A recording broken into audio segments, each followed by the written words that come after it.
Hello, welcome back to the channel. If you're new here, I'm trying to win C++ complete from ChatGPT.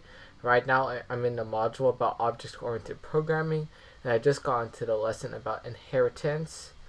So, I understand what inheritance is. It's basically creating another class, and then basically it's a variation of another class. So, let's go into the syntax of it. So, I can create an animal class, and I can create some public stuff in it. Okay. And then I can create a class doc that's basically the same as animal, but inside of it, I guess here are simply the variations you can make. There are also access specifiers. I don't really understand what that really conceptually means and why that would be important. Anyways, there's constructors and destructors.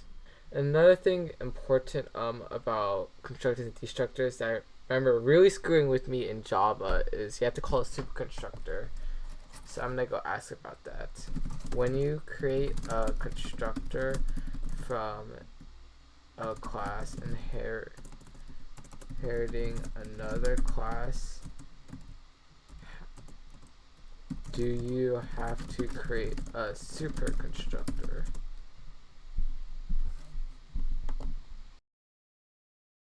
Okay, that's pretty intuitive. So all you have to do is basically make sure I get the same exact parameters from the person that we already have, call it as basically its own function, and then we can just pass in the student ID itself. That's really intuitive. I feel like Java is pretty hard to get all this done. Anyways, could you give me an assignment? So I guess I'm supposed to just finish everything. So this hopefully shouldn't be that bad, right? Okay, here we're gonna need our colon. That basically will set everything. So we call the name function, pass in the n, and we also need to pass in our ID function, and we pass in I. Curly brackets, boom, you're done.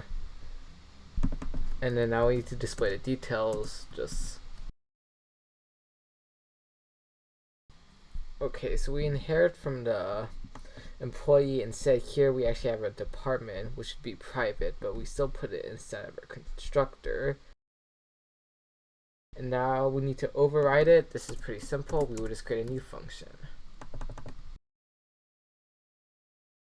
Also, apparently this ID is inaccessible. That's pretty interesting. Let me figure this out. And I just realized these are not public. How would I get them if they were initially private? How do I inherit private properties in my class? Because I don't know how to inherit and access them. Oh, I just realized. Oh, I should let it continue, but I can just create getters, obviously. But it says that you can use protected. Let's try this out. I think that makes maybe subclass to be able to access them. Oh my god, I cannot spell. That seemed to fix everything. And also, while we're doing this, we should create a default constructor. And also, there should be a copy constructor because I forgot to create a copy constructor already. I was pretty close. Not really.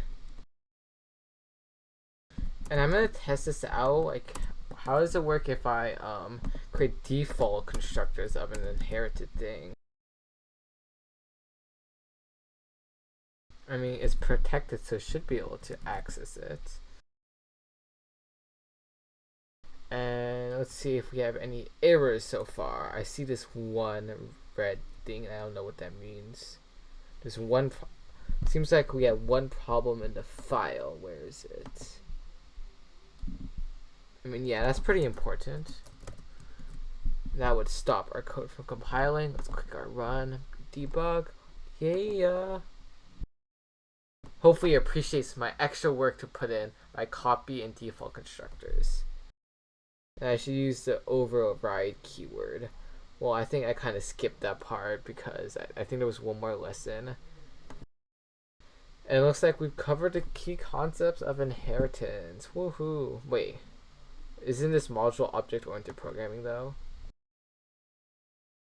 Well, it looks like ChatGPT is trying to scare me with a bunch of abstract object-oriented programming concepts that I'll probably need once I get onto, I don't know, taking college classes. But for now, I just want to chill out. Maybe I'll go into more detail later. Anyways, if you enjoyed this video, please give it a thumbs up and hope you subscribe. Like always, bye bye.